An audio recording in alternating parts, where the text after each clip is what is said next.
Hello guys, welcome back. For those that are new, I'm Christian. Montia currently is not here, so I'm one man show in this phase. And as promised in the last video, we start a new series now with tastings. And this one in particular will be more than one episode for several reasons that I will explain. First of all, why that title? So Tokaj is the full name, which is in the most famous wine region in Hungary, in the northeastern part, entering into Slovakia. They have a small portion of it. Was the first classified wine in the world, well before Bordeaux, under the Austro-Hungarian Empire. Of course, in those days was sweet, even if it's said that maybe at the beginning they were doing dry, then became sweet. The botrytis happened.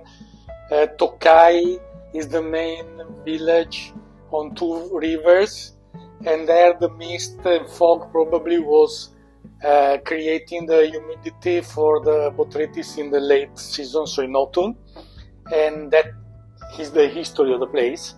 But in today's world, everything changed. Sugar is no more considered a good thing. That anyway, you cannot sell much wine, sweet wine, expensive anyway.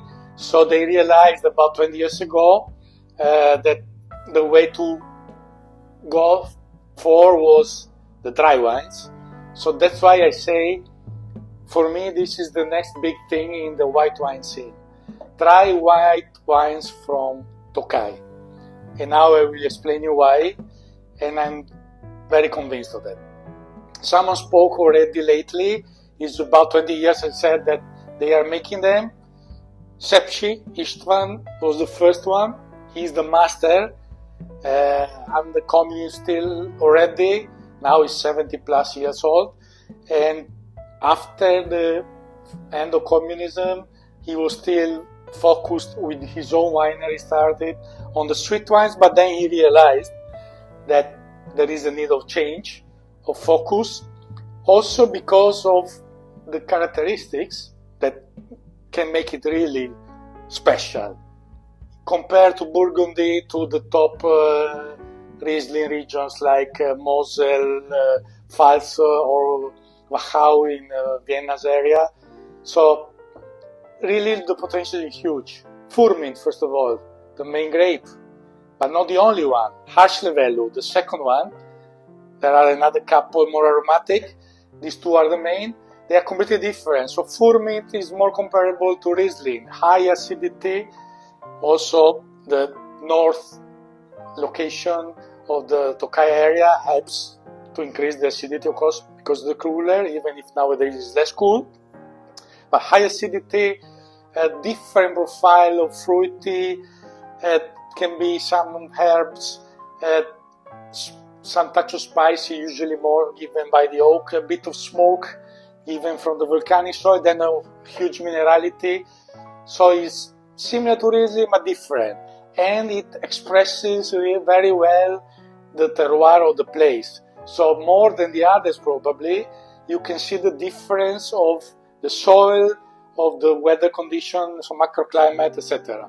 Harsh-Levelu instead is different, lower acidity, more normal, is a bit bolder and rounder, with different profile also of fruity and spicy notes. So a nice combination. In many cases they are blended.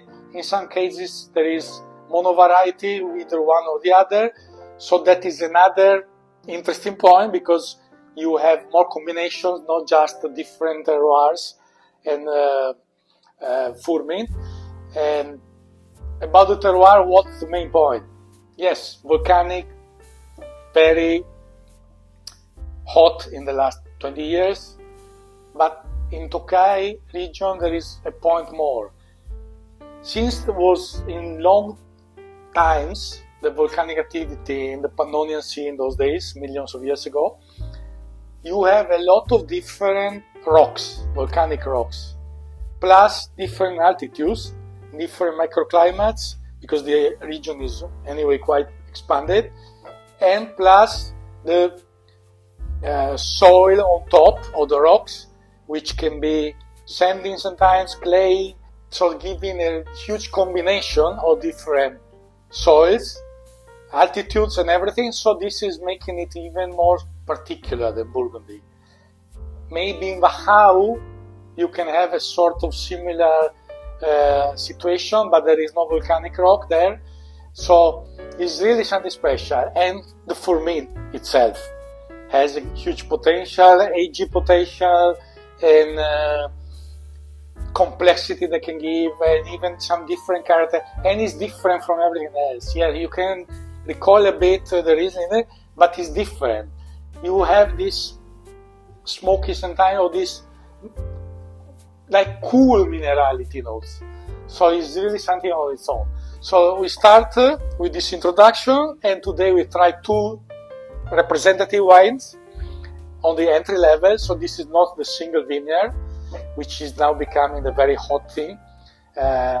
Is not yet classified officially as Grand Cru, first cru, or second cru, but just the name, which is giving already, to know, those that know, give already enough information, which one are most interesting, which less, but they are all of course interesting. So today we have just Furmint in both cases, but from different locations, possibly from younger vines, and we picked 2 symbolic wineries. The first Istvan Szepsy, who was the first who started the concept of dry wine. The first one he made was from a single vineyard. Then of course everything developed. Now everyone is making an entry, more affordable, and then the single vineyards age longer also, etc. So Szepsy is the master, is the very expensive one. It's costing double than Balassa. Balassa is one of the upcoming in the last years. I would say less than 10. Now it's quite famous, not only in Hungary, also in some other countries, because I know he's exporting too, even if his production is much smaller. Szepsy is medium-sized, while Balassa, I don't think is going more than 30,000-40,000 bottles. So let's start with the first one. Balassa is Furmint 2023, so the fresh vintage, 12 alcohol. So even screw cap, as you see, his approach is to make an easy wine, but characteristic, and also sellable easily by glass because of the price that is much more affordable. Actually, he, besides being one of the most interesting wineries nowadays, he has many of the important crus with top wines there, but even on the entry, he is one of the most interesting value for money. Classic color, immediately the white fruit in particular, and the minerality. As said, this is aged mostly in tank, but a small part in oak, used oak, so you don't have that concept of, and it's not barrique, it's a bit bigger size, 300 liters, and is Hungarian oak from Zemplen, which is nearby Tokaj. So, and they don't toast much, so the oak is really a container mostly, even the many years of use, etc. But of course, give a touch of spiciness. Quite complex for the level of the wine. Balassa is based in Tokaj, but most of his cru vineyards are in mud, as said, the most important, and some even in tarsal. Nowadays, majority are this way. Even if the house, the cellar was based in Tokaj, most of the important vineyards are out of Tokaj village. Most of the times, due to the high acidity of the Furmints, they still keep a slight residual sugar, 2, 3, 4 grams. Some can be a bit more. Of course, it's considered dry. You need to rebalance, especially when the wine is young. The 7 point of acidity is tough. So he is always keeping 2, 3, 4 grams. So you always have a bit of roundness, even if it's a young wine, but the freshness the minerality is, and the length also on the palate is there. It's a real entry wine. It's not a huge complexity, but a nice complexity, nice persistency, still there on the palate. Not just the mineral, also some fruit, a touch of spice. Yes, now it's coming out more, and this particular minerality, as I said, this kind of cool minerality, remind me really about northern areas, making it particular, really, even compared to Riesling. I don't recall this kind of sensation. Different also because the Riesling is never on volcanic areas, nor in Germany, neither in Austria. So that is the main point, because we know that the volcanic soil give a very pronounced and particular minerality. Perfect aperitif, perfect with seafood or simple starters, even some easy dishes of poultry, we will say. Quite versatile, easy to drink. Yeah, actually you don't feel the only 212 alcohol level. The perception is a bit more structured, so it's a very nice entry, and the price, as I said, very reasonable, and can be found around. It's not only sold in Hungary. Now we are on the second one. Glass cork, as you can see, a choice. They have the typical bottle of Tokaj, both, which is in use in the last few years. This is Szepsy, so the master of the Tokaj Renaissance. Is also his entry, but this is a different kind of entry. Is a 22 vintage, so he's releasing later, and it's 13.5 alcohol. So it's already an important wine. The color is already a bit more golden, as you can see. 1 year more, but indeed it's different structure, different complexity. As I said, this is more than double the price. Here you start really to see that typical characteristic mineral, cool note with a good quantity of white fruit, even some tropical actually here. Yes, something like mango, I guess. Good complexity. So first of all, as I said, it's not really an entry. In fact, even in his range, there is no huge distance between this price and the next level. And he's aged longer, he uses a bit more oak, still used mostly, but also 1 year older, so the complexity here is more evident. Changing a bit, still not much about spicy, but that mineral marking a lot. Is dry, drier than the other.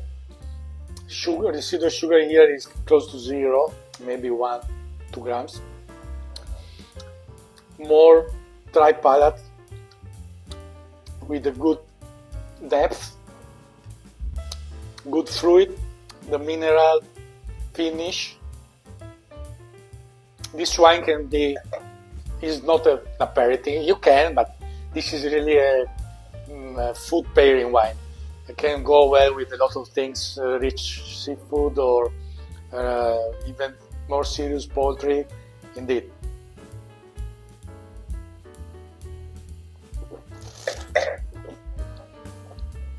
So with these two, I'm giving you an idea of representative wineries, not the big commercial, but the most famous, the first one, symbol of the area, and one of the most upcoming, and this is to enter the topic. Of course, we'll follow with some cruise where will be the real terroir distinction interesting. I will stick on Furmint for now. That is the main point because that is the main. Harsher value anyway is much less. Is over 60% is Furmint in the plantations.